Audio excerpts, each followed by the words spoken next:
Fellow conspiracy realists, we return to you with a classic episode this evening, and this one is a banger, stem to stern. When you hear the word pyramids, you probably think of Egypt, but there's much, much more to the story. Yeah, turns out there's some hiding in China. Well, this is astounding, and I remember when we first started picking this idea up, and you remember, Ben, we were being sent things about this that I think initially, well, I don't want to speak for you, Ben, but initially I was like, whatever, yeah, that can't be real. Let me check it out. And then stuff gets weird in this one, because I think it has to do with the way we look at certain places in China, certain slightly more rural areas in China that do appear to have other stuff going on beneath them. Kind of the way we think about parts of rainforests, right? Where there's hidden things beneath the foliage. Right. And this episode comes out a little bit before LiDAR becomes super widespread and affordable. So when you tune in here, you're going to learn about LiDAR. You're going to learn about the speculation around why these pyramids were not maintained and did not become big tourist spots, because those who control history control the present, and those who control the present control the future. Let's jump right in. From UFOs to psychic powers and government conspiracies, history is riddled with unexplained events. You can turn back now or learn the stuff they don't want you to know.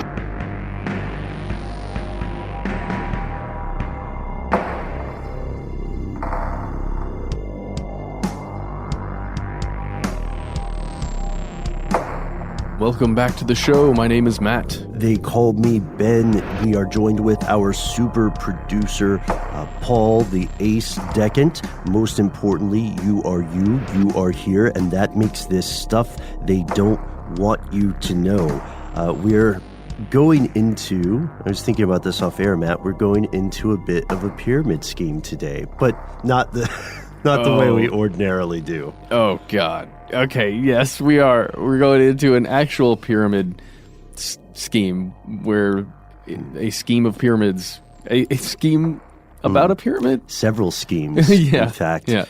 So in an earlier episode, you and I explored the stories of non-Egyptian pyramids. Do you remember that one? Yeah, they were all over the world, places where you probably wouldn't expect to find pyramids. Sure, even if you are a seasoned archaeologist, right? Yeah.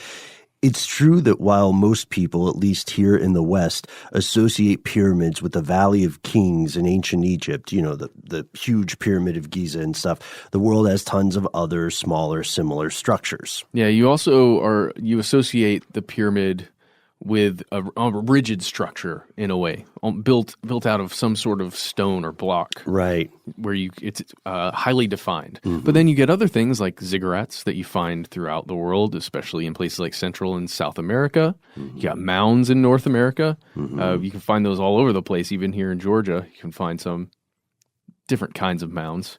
You can find them in Europe too. Yeah. In fact, structures similar to pyramids have been found not just in Europe, not just in Mesoamerica and North America, but in Indonesia, Peru, India, the Roman Empire, Sudan and the Kingdom of Nubia, Greece, Nigeria, all these other places that you would not normally expect to be home to pyramids. In fact, we could likely say if there's a landmass that you think does not have pyramids on it, you're probably wrong, unless we're talking about Antarctica, which is a different episode. We've read the emails. We will get to it. I wonder, this is not something that I have researched, and I don't know if you have either, but pyramids on islands. I wonder how common that is, because it seems like it would be difficult to find just the raw materials to make a pyramid. True. And would those be more of the mound type things, given the difficulties of creating large works of stone in most islands, other than the Rapa Nui in Easter Island, right? Yeah. That was an enormous undertaking. They also, apparently, the people destroyed their economy in pursuit of these. Yeah. Such a fascinating and tragic story, but it's a good point, Matt. The glib answer to that question or the glib deflection rather, is, well, isn't a continent just a large island? Oh, snap. We don't think that flies, folks. We think there is a size limit to what should be termed an island. Well, and as we're going to find out, there are many ways to build a pyramid-like structure. Mm-hmm. And one of them is just to take the earth that exists there and basically press it as hard as you can to create a structure. And quite a few pyramids are exactly that. They are pressed, rammed earth. Mm-hmm.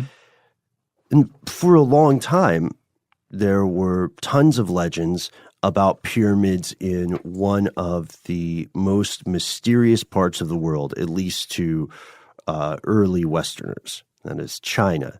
This vast continent, so far to the east, so distant that legend and fact were treated equally because no one could prove one or the other. And they certainly intermingle, and it was difficult to figure out what's what. Oh, sure. Well, I mean, there were legends that China had these ancient pyramids that were around long before any other structure, that were perhaps hidden for some reason.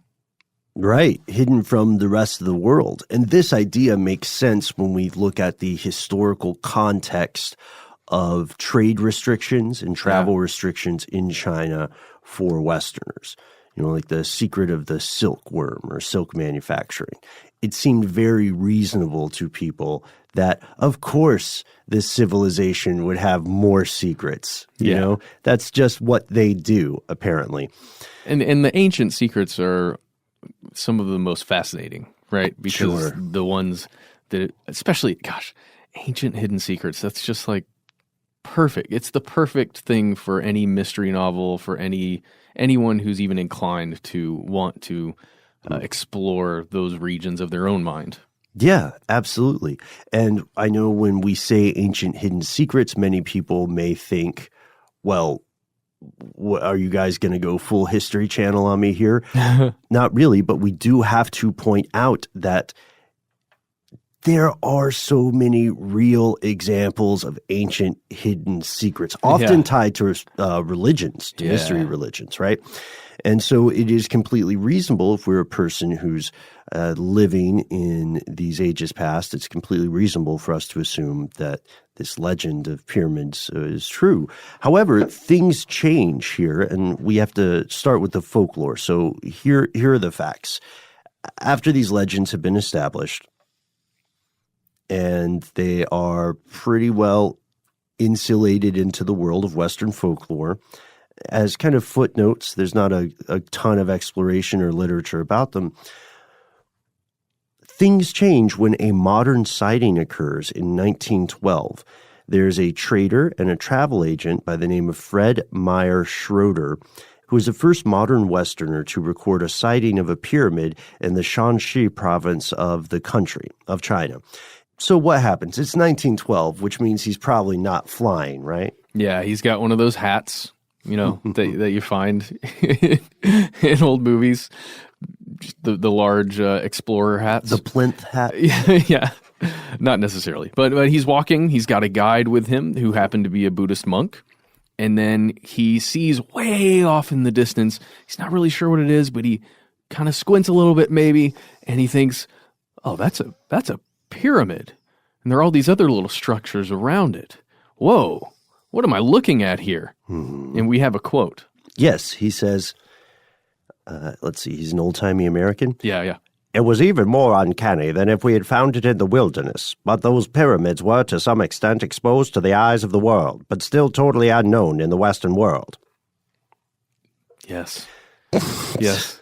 And just the remarkable thing, at least in his eyes, with this discovery, is that they're just kind of sitting there. And if you happen to be walking along where he was walking along, or maybe even flying a plane in that area, well, yeah, or, you know, in the air for some reason, in a blimp even. Or a hot air balloon. You're going to see this thing, and it's just sitting there. And it would be very difficult to cover up the fact that it existed. Right. And by comparison, there are people in the modern day who experience a similar fascination when they attempt to observe spy satellites. Oh, yeah. Right? Because they're publicly unacknowledged. No one's supposed to know about them, but you can't really hide them. They still blink. Or you couldn't for a while, right? Yeah. So it's just inversed as far as elevation and sight. Sight line. Yeah, it's not 1-to-1, but it's still it's a pretty, I don't know, it's somewhere between hilarious and fascinating. Yep. But it's important to note here that Fred Meyer Schroeder is an actual person. So in a lot of these early explorer stories and tales, like the idea of an ancient civilization hidden in the Grand Canyon, what we find is that the person who is our reporter, our eyewitness for this stuff, often turns out to be the pseudonym for a unscrupulous journalist or an editor who wants to get people excited. However, there's a great book you can read. There's an okay book you can read called Guns, Gold, and Caravans, The Extraordinary Life and Times of Fred Meyer Schroeder. Ooh. It's back in... was it written by him? No, it's written by Robert Olney Easton. Okay. And Robert Easton writes this biography, which is based on primary sources, in first person. Oh. Which is, I would say, that put me off a bit about it. Yeah. Just reading a first-person biography is a little weird to me, but it does go through the life and times of this guy, so we do know that he is real. We do know that in 1912, he saw something. Maybe it was just pyramid-like. You know, maybe it was a structure that appeared to be a pyramid from that distance, from his vantage point. Right. So one of the initial questions some of the more skeptical of us in the crowd may be asking is, what's the difference between what looks like a pyramid in a close to mid distance and a mountain? You know, given the right terrain, a mountain could look pyramid-esque. Yeah, just a hill, maybe. Yeah, or just a hill. What's the difference? Be that as it may, Schroeder goes on to have many adventures, and our story leaves him. It jumps to 1945. There's a U.S. air pilot named James Gosman on the return leg of a supply run from China to India. And during this run, just to imagine the cartography here, during this flight, they leave from a position in China to supply arms or food, other various sundries, to a spot in India, and it's a round trip thing. So they fly back to China. This can be dangerous because there's not a huge margin of error for the fuel tank. They have to go over something called the Burma bump, which may be familiar to people who have looked into this era of time in this part of the world. So the Burma bump's a problem. The guy's flying back to China after dropping off these supplies, and due to engine trouble, he has to lower his altitude. Okay. So he was much lower than he would have normally at this point in the trip, and that's when things get kind of weird. Yeah, he, again, very similarly, he sees what he believes to be a pyramid. And this is no ordinary pyramid to him. No. This thing is huge. He says it's got to be bigger than the pyramids in Egypt, and it must be built of some sparkling white marble or polished stone. And why does it have jewels encrusting the capstone? What the hell is going on? Yeah. But, of course, he's still got to land his plane. So he makes a note of it, he flies back over, and he is convinced, we do have to say, in his defense here, or in defense of his account, he is a professional pilot. Yeah. So he is familiar with how things appear from the air. He gets the concept of perspective and the various factors that could influence his vision, because he has to rely on this vision. It's 1945. He has to rely on this vision in order to stay alive in the air. So he is one of the most reliable witnesses possible at this point, and he's not the only person who sees this. No, so that was 1945 when James Gosman saw it. Then 2 years later, March 28th, 1947, Colonel Maurice Sheehan, he's the Far Eastern director of the Trans World Airline. He recounted a sighting that ended up in the New York Times, actually, his recounting. And we have another quote. Would you do the honors? Absolutely. I flew around a mountain, and then we came to a valley. Directly below us was a gigantic white pyramid. It looked as if it were from a fairy tale. The pyramid was draped in shimmering white. It could have been metal or some other form of stone. It was white on all sides. What was most curious about it was its capstone, a large piece of precious gem-like material. I was deeply moved by the colossal size of the thing. And a few days after this, there's a photo that emerges. It's printed in the New York Sunday News. This photo is allegedly of the pyramid that they are describing. And Matt, you had pulled up the original photograph there. It looks like a man-made mound. It does, certainly.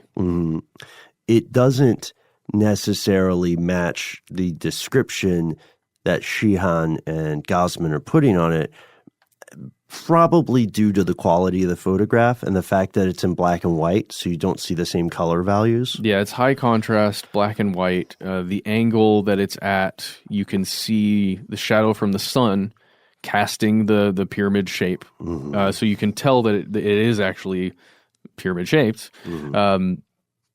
There's not much around it. It looks like there may be some structures of some sort on one of the sides. Yeah.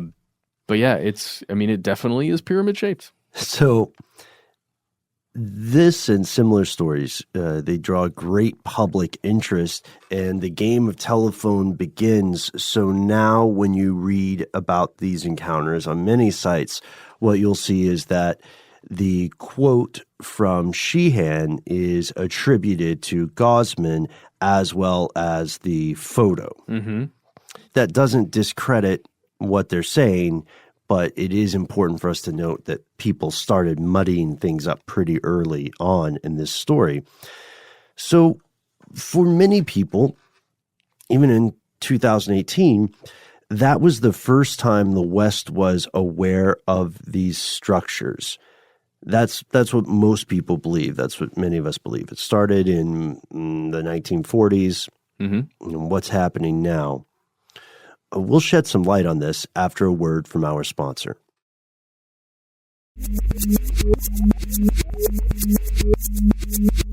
We're back, and we're going back in time. We're going to the first Western mention of Chinese pyramids, which is not in 1947. No, it goes back to 1667, when Jesuit Athanasius Kircher writes about them in his book, China Monumentis Illustrata. And you can actually find this on archive.org if you choose to go down that rabbit hole. It is really interesting looking. You can flip through some of the pages and look at it. It's got some great maps in there of China.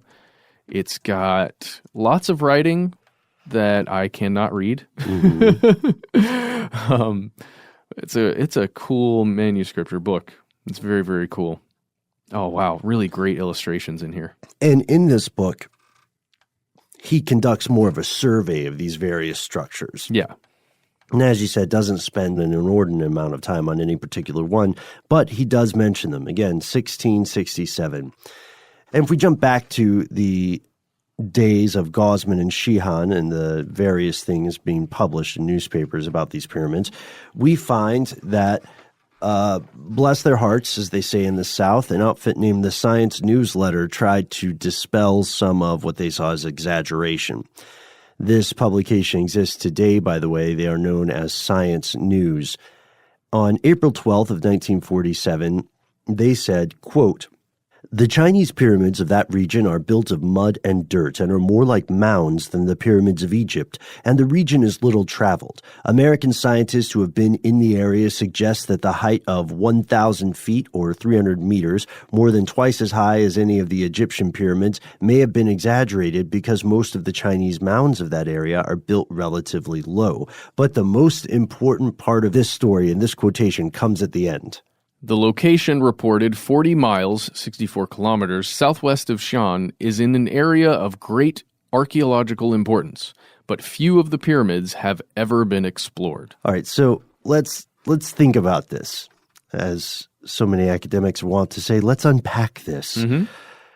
So the argument here is that experts are aware something exists out there, and they believe reports of the structure have either been purposefully or accidentally exaggerated, and although they gently point out that a pyramid is not automatically the Egyptian structure most people think of, they do admit that most scholars don't know what's inside these structures, or how they were built, and so on. So many questions still remain. Right.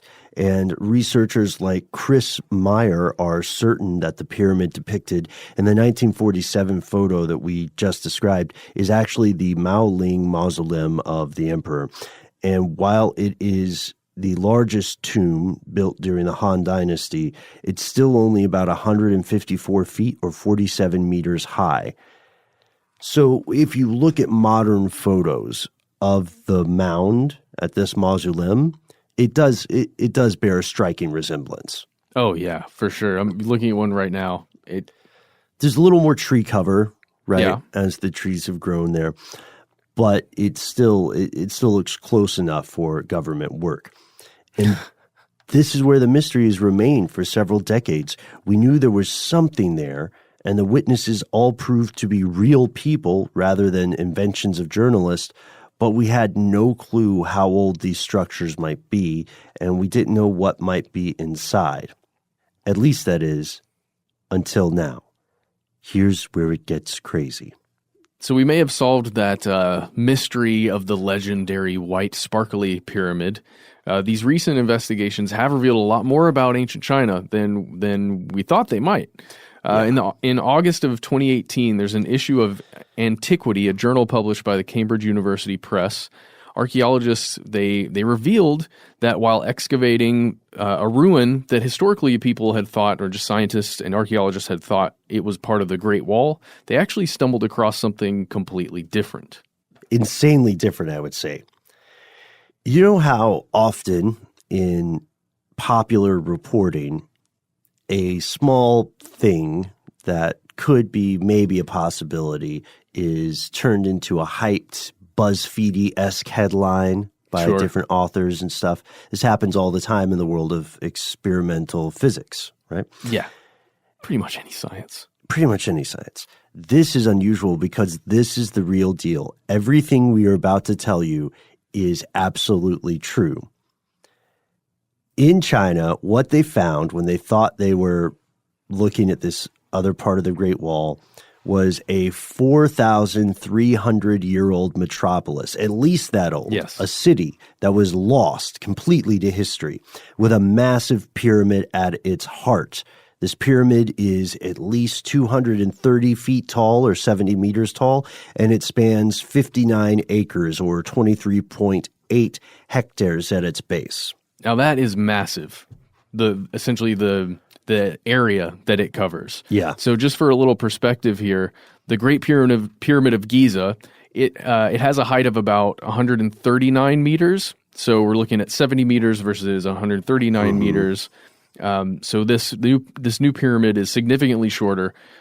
But the Great Pyramid of Giza, this massive thing that we all imagine when we see a pyramid, it only takes up about 5.5 hectares at its base. Yeah. Compared to 23.8 for this new pyramid. Mm-hmm. And this makes this new pyramid a much larger structure by some measures, right? But also, we know this goes down to the construction methods. Yes. Because one pyramid is stone, the other one we think is rammed compacted earth. We think. But it makes sense because of its location that we'll get into here in a second. And it gets weirder. So this pyramid, which again was entirely lost to history, along with the city, which were just spoiler alert, the city was huge. The pyramid was decorated with eye symbols and anthropomorphic or part human, part animal faces. Dude. Yeah.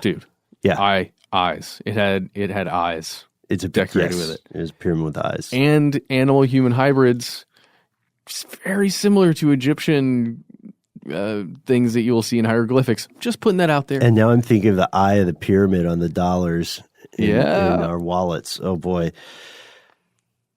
That's true. So according to the scientists who conducted the dig or are conducting it, These figures may have endowed the stepped pyramid with special religious power and further strengthened the general visual impression on its large audience. It's stepped, right? So it contains 11 steps. They're not the kind of steps you can easily walk up. These are the right angle kind of things, like a ziggurat almost. Yeah, it's almost like floors in a way. It's not the same, but it feels similar to that. Each of these steps is lined with stone. On the topmost steps, there were extensive palaces with wooden pillars, roofing tiles, a gigantic water reservoir, and domestic remains related to daily life. The rulers of the city lived on top of this pyramid. Of course they did. On the 11th step. Of course they did. On this pyramid carved with eyes. And also it looks like they had the artisans and the skilled craftspeople living, or at least working there. And they were a set of walls surrounded this enclosure. And then there was another set of walls surrounding the pyramid to restrict access by the common folk. And then there was another set of, these are all stone walls, by the way, except no substitutions, religious despots. There was another set of stone walls surrounding the city. So there are at least 3 to 4 degrees of protection. There are ramparts as well. It was a big deal. It was an entire city. It was on lockdown. It also may be home to the oldest mural yet discovered in China. That's really cool. But it gets stranger still, right? When should we tell them? After a word from our sponsor.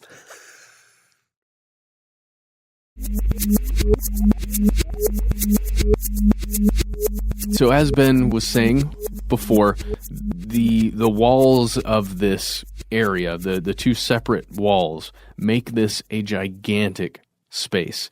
And for some reason, somehow, even though it's such a large area, this place was completely lost to time. Right now, today, what it's modernly called is Shimao. We don't know what it was called, when it was flourishing. We don't have any idea what the civilization was or the people were. But for over 500 years, it flourished and grew. And eventually it reached an area of 988 acres. That's the city itself, or 400 hectares. And it made it one of the largest cities in the world at its time. Yeah, one of the largest cities. We had no idea existed. We knew these ruins were there as part of the Great Wall, but no idea what was going on, much less it was home to a pyramid. But what we do know now is that it was a very strange place, where at least it would seem alien to most modern observers today. Is a very, very religious area. Yeah. Sort of, and religion was a dominant political structure at the time, right? As was in most pyramidal structures found throughout the world, there are spaces of religious importance. Right, absolutely. So we have made, or these teams have made, some discoveries that are still baffling to some degree.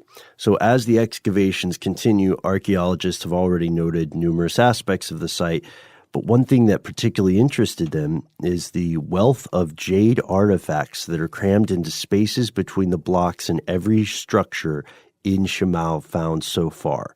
The archaeologists imagine this was meant to imbue the site with more religious power, potency. Right? Yeah. Or the perception thereof. I'd love to know more about that. Just get, as they're finding more, as, a couple years from now, maybe even a decade from now, we learn more about the significance of the jade in these structures. And why weren't they stolen? Yeah. Right? It's just been sitting there. And the most grisly part that we saved for last, there are also remains of numerous human sacrifices.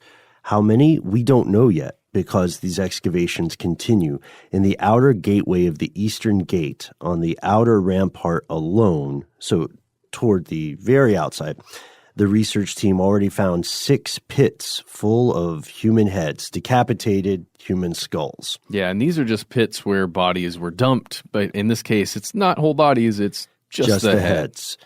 And some of the victims may be from another nearby archaeological site to the south of Shimao, and the people of this city may have conquered that neighboring site, and these victims are believed to have been taken to the pyramid as captives during the expansion of the city and then ritualistically killed for some religious give or take. We don't know the religious practices of the people who populated this city yet. We don't know how they influenced Greater China. In fact, the paper that we mentioned that was published in Antiquity is almost, I mean, it's about how what is seen as the periphery of modern Chinese civilization today was once a center of a civilization, how those things can shift. So it's a fairly dry paper. It is. It's not full of BuzzFeedy headlines, which I respect. Mm-hmm. But be aware, if you find a copy, it is an academically centered work of thought. Well, it's a really, I love thinking about it because it makes you change and question your thoughts about where civilization was developing in China at the time. Where were and it's exactly what you're saying the paper is about, where were the centers of power? Because it feels like this place, just with its size and the way it was militarily built, to withstand all kinds of attack, and it was also a religious center, it makes it feel as though this perhaps played a large role in the bigger area where it's located. And here's another part of it that's strange. I mean, you're absolutely right. We don't know why they disappeared or how they disappeared. We don't know what brought about the downfall of this 500-plus-year-old city. Could it have been drought or famine? Those are two big factors in a lot of disappearances of ancient civilizations. Could it have been warring tribes or neighboring communities? Could it have been a disease? Could their violent religious practices have caught up with them? Is it dismissive for us to say violent religious practices? Maybe. That's a good point. But here we have it. If a few years ago someone had told you or Matt or me that a secret empire flourished in China powered by religious belief in human sacrifice, you probably have thought they were bonkers, right? Yeah. Or you would have maybe put it in the same cognitive bucket that we reserve for allegations of ancient aliens. Yeah. Stuff like that. Or you would have just said, I think you got the wrong area. Right. You would have said maybe you're thinking of Mesoamerica. Yeah. Right? Well, it just goes to show how many more discoveries await us. Our species is going to find things in the stars, in the ground, most particularly in the oceans beneath us. I'm pretty certain we're going to see more and more of this stuff as the technology to build reconstructions of things swallowed by the waves, as that technology increases in sophistication and decreases in price, we're going to see some startling things. Just want to say how much I love the phrase "things swallowed by the waves." It's true. That's what happens. I know. I enjoy that phrase. Everything is terrible, and we're all going to die. Well, that's true. That's definitely true. No, Ben, you're right. Because I agree, and I'm right there with you, buddy. Well, thank you, Matt. Thank you very much. I'm sure it is an ancient phrase that exists across many languages. I do have to correct myself. It's pith helmet, not plinth. Oh, pith helmet. Pith helmet. That's the safari helmet. Yeah. That's the old pithy. Yeah, the old Dr. Livingston, I presume. Exactly. So, what do you think was the significance of Shimao and this new pyramid and this new city that's been found out near the Great Wall? Have you ever been to the Great Wall and maybe seen something near there that perhaps was this? Do you have any stories just in general from China in your travels, or do you live in China and you could tell us something about any of this? Is there more? Because everything we've read so far is academic papers and just some online journalism about what's been going on there. We'd love to hear a source from a primary source from the area and tell us about it. If you want to do that, you can find us on Twitter, where we're Conspiracy Stuff Show on Instagram. Facebook is Conspiracy Stuff, and you should definitely join up with our Facebook group. Here's where it gets crazy. All you have to do is answer a question about who hosts the show. And if you're listening to this one as your first episode, you need to put Matt, Ben, and Noel, because that is the correct answer. Although we will take Bag of Badgers. Sure. And if I'm there, I'm notoriously happy to let somebody in if there's something that makes me laugh. Oh, I do the about same an thing. answer. Don't tell Kat. Sure. And that's Kat Riley, one of our moderators. Shout out to you, Kat. Shout out to Zach and the rest of the team. Oh, yeah. Additionally, we are going on tour to a city near you. You can find details about that on our website. There's probably, depending on where you live, there's probably an ad playing about it too. So Yeah. Forgive our accidental redundancy if there is redundancy that exists. We don't need your forgiveness. This isn't redundant. This is important, Ben. There we go. Well, you know what, Matt? You're right, because that was all a segue for me to say, if you are a Mandarin-speaking or Cantonese-speaking listener, please forgive us our mispronunciations. Okay. That one I am going to stick with. The tour thing was just trying to get to a segue there. But speaking of... So yeah, go to stufftheydon'twantyoutoKnow.com and click on the live shows little link there, and you will get tickets if you wish. Yes, please. Buy them for your friends. Buy them for your relatives. You know, if you have relatives that you think would find this particularly interesting, then let us know. Let us know who's going, and maybe we can give them a shout out on air. There you go. It'll be a great date. It actually will be. I was meaning to talk to you about this off air, Matt, but I think we have a couple. I think it will actually be a good date show. But the best way to find out is to join us on tour, or, you could try to ask us for spoilers. I don't know if you'll get any. As Matt said, we're on Instagram, Twitter, Facebook, all the good ones, all the stuff. But if none... And that's the end of this classic episode. If you have any thoughts or questions about this episode, you can get into contact with us in a number of different ways. One of the best is to give us a call. Our number is 1-833-STDWYTK. If you don't want to do that, you can send us a good old-fashioned email. We are conspiracy@iHeartRadio.com. Stuff They Don't Want You to Know is a production of iHeartRadio. For more podcasts from iHeartRadio, visit the iHeartRadio app, Apple Podcasts, or wherever you listen to your favorite shows.